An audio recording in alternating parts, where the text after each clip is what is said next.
Talk to John Curtice about it, political analyst, professor of politics at Strathclyde University. And, well, John, talk us through that and what it means for seats as well in a general election. Just, I know it's just for fun, but what the last bit is the Peter Snow just bit of fun bit. Let's do the serious bit first. Because the crucial bit about this is that it provides a metric by which we can compare the performance of the parties, not just with the last time the seats were fought, which in this instance was May 29, which, shall we say, was a rather unusual set of local elections in which both Conservative and Labour Party did rather badly. It enables us to compare the performance of the parties across a much wider piece. So it's a metric about local election performance. So three immediate headlines so far as Conservative and Labour is concerned. Number one, the Labour lead over the Conservatives at 9 points is the largest lead on this measure that has been recorded since Labour were ejected from 10 Downing Street in 2010. So far, so encouraging. The 26 points for the Conservatives is actually worse than the performance for Theresa May 4 years ago. That's why we've seen so many Conservative losses. But it isn't quite the worst Conservative performance ever. Indeed, David Cameron did slightly worse than this on one occasion, but it's not far off the bargain basement.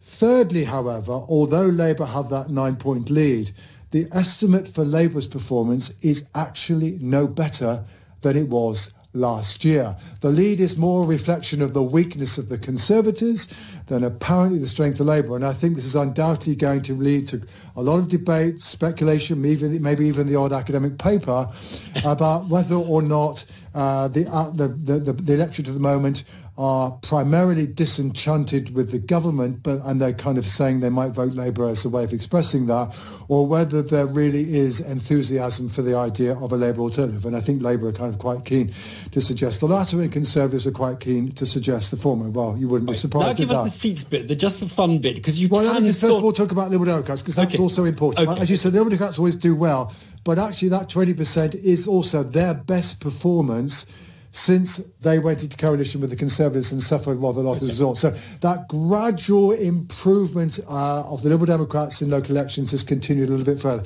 In terms of seats, well, if the country had voted like this, and we're not saying the country would have voted like this in a general election, then actually the Labour Party would have been about 20 seats short of an overall majority. They might have had to talk to Liberal Democrats in order to sustain a minority administration.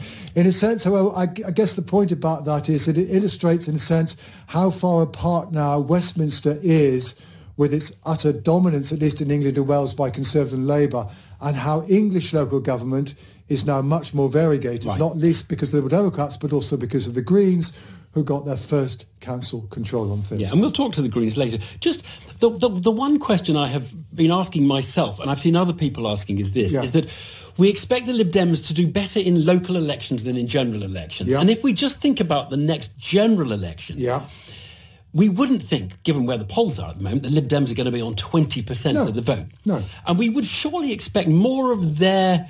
If their vote goes down to 10 from 20, say, it's a general election, we would expect more of that lost 10 to go Labour, wouldn't we, than Conservative? Do we know that? I mean, I'm guessing, but I mean, you might in current circumstances, right? Yeah. And does that tip Labour into majority territory? Comfortably into majority territory? Probably. I mean, another way you can look at it is this, and there are many ways you can interpret these data.